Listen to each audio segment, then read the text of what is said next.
আসসালামু আলাইকুম প্রিয় football fans. Julian Alvarez Manchester সিটিতে থাকবেন কিনা সেটা নিয়ে একটা স্টেটমেন্ট দিয়ে রেখেছিলেন এবং তিনি গুরুত্বপূর্ণ ম্যাচ খেলতে চান ইনডিরেক্টলি পেপ গার্দিওলাকে সে কথাটা বলার পর পেপ কিন্তু একটা উত্তরও দিয়েছেন।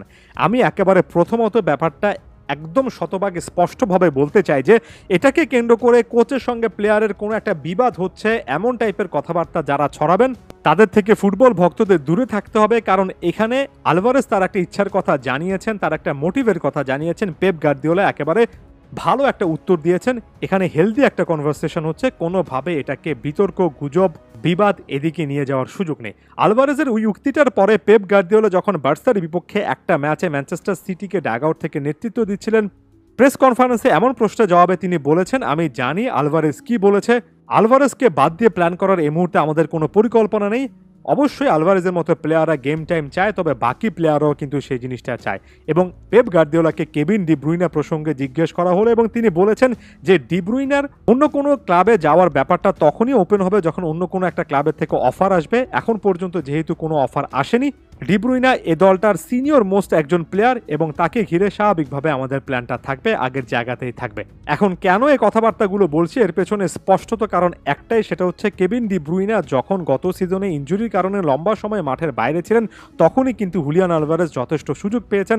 এবং ফাইনাল থার্ডে যদি ফরমেশনটা এমন হয় যে একজন স্ট্রাইকারকে শুধুমাত্র পেপ খেলাবেন, দিন শেষে সেটা এর্লিং হল্যান্ড হবে, সেক্ষেত্রে আলভারেজকে কিভাবে আগামী সিজনেও একাদশে তিনি জায়গা করে দেবেন প্রায় প্রতিটা ম্যাচে সেটা নিশ্চিত নয়। যদি কেভিন ডি ব্রুইনা ক্লাব ছাড়তেন সেখানে আলভারেজ হয়তোবা তার একটা জায়গা খুঁজে পেতেন। পরবর্তীতে পেপ কিন্তু নতুন প্লেয়ারদের সম্পর্কে একটা ইঙ্গিত দিয়েছেন, বলেছেন নতুন যারা আসবে তাদেরকে অপেক্ষা করতে হবে, আস্তে আস্তে নিজেদের একটা জায়গা তৈরি করে নিতে হবে। এবং এখানে আপনি ক্লাউদিও অ্যাচিভেরি কিংবা স্যাভিনোর মতো প্লেয়ারদেরকে নিয়ে আসতে পারেন। স্যাভিও বা স্যাভিনো নামে পরিচিত এই প্লেয়ারকে অপেক্ষা করতে হবে। ক্লাউদিও অ্যাচিভেরি তো লোন ডিলে এই মুহূর্তে রিভার প্লেটে 2025-এর জানুয়ারি পর্যন্ত আছেন। সো এগুলো ভবিষ্যতের ব্যাপার, এখনই অতিরিক্ত আলোচনা করে লাভ নেই। এখন আলভারেজের মতো একজন প্লেয়ার আসলে এই লাইন আপটাতে সুযোগ পাবেন কিনা সেটাই সবচেয়ে বড় আলোচনার বিষয়। এবং এই জায়গা থেকে এসে পেপের মতো একজন কোচের একটা মতাদর্শের সামনে তুলে আনতে চাই, সেটাকে জাজ করার আগে আসলে আইডিওলজিটা বোঝা উচিত।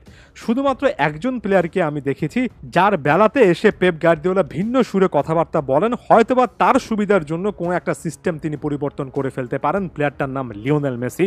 শুধুমাত্র লিও মেসি একমাত্র ফুটবলার আমার দেখা যার জন্য পেপ গার্দিওলা হয়তোবা তার ওভারঅল ফুটবল দর্শন কিংবা ওভারঅল সিস্টেম সেখানে পরিবর্তন আনতে পারেন, ফলস নাইনের মতো একটা আইডিয়া নিয়ে আসতে পারেন এবং সেই জায়গা থেকে প্লেয়ারটার সুবিধার জন্য ভিন্ন রকমের একটা স্ট্র্যাটেজি নিতে পারেন।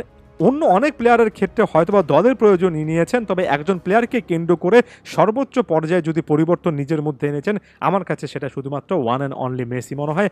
আমার কাছে মনে হয় না যে আলভারেজের মতো প্লেয়ারের জন্য কিংবা অন্য যে কোনো প্লেয়ারের জন্য কাউকে অসম্মান করছি না, একেবারে নিদারুণ সত্য বলছি যে পেপ সে জায়গা থেকে তার ট্যাকটিক্স, তার ফরমেশন, ওভারঅল তার ফুটবল দর্শনে বিশাল রকমের পরিবর্তন আনবেন। এই যে পেপ গার্দিওলাকে সর্বকালের অন্যতম সেরা একজন কোচ বলা হয়, এগুলোর পেছনে স্পষ্ট একটা বড় কারণ নিজে যে জিনিসটা বিশ্বাস করেন সেই জিনিসটাতে তিনি কিন্তু মাঠের মধ্যে রেজাল্ট নিয়ে আসতে পারেন এবং সেই জিনিসটার মাঝখানে যদি বড় বড় প্লেয়ারও চলে আসেন তিনি সেই সকল প্লেয়ারদেরকে ছেড়ে দিতে খুব একটা বেশি চিন্তা ভাবনা করেন না, প্লেয়ারদেরকে আটকে রাখেন না, জোরপূর্বক কন্ট্রাক্টের মার প্যাচে সে সকল প্লেয়ারদেরকে সাম্প্রতিক বছরগুলোতে তিনি আটকে রাখছেন না। হ্যাঁ, 2-3টা কেস অবশ্যই আছে যেখানে বিতর্কিত সিদ্ধান্ত নিয়েছেন, তবে ওভারঅল আমার কাছে জিনিসটা মনে হয় এখন পর্যন্ত পেপের কাছে বা ম্যানচেস্টার সিটি থিঙ্ক ট্যাঙ্কের কাছে ওই উপায়টা নেই যেখানে একই সঙ্গে Kevin De Bruyne, Julian Alvarez এবং আপফ্রন্ট এর্লিং হল্যান্ডকে একই একাদশে খেলানো যাবে। আগামী সিজনেও হয়তোবা অবস্থাটা খুব একটা বেশি পরিবর্তন হবে না, তাই এই জায়গাতে এসে আলভারেজ যদি গেম টাইমের জন্য ট্রান্সফার মুভমেন্টটা চিন্তা করেন তাহলে খুব একটা দোষের কোনো কিছু দেখেন এবং ওভারঅল সিনারিওটা অনেকটা এমন। এ ব্যাপারে আপনি কি ভাবছেন সেটাও জানাবেন। ধন্যবাদ সবাইকে।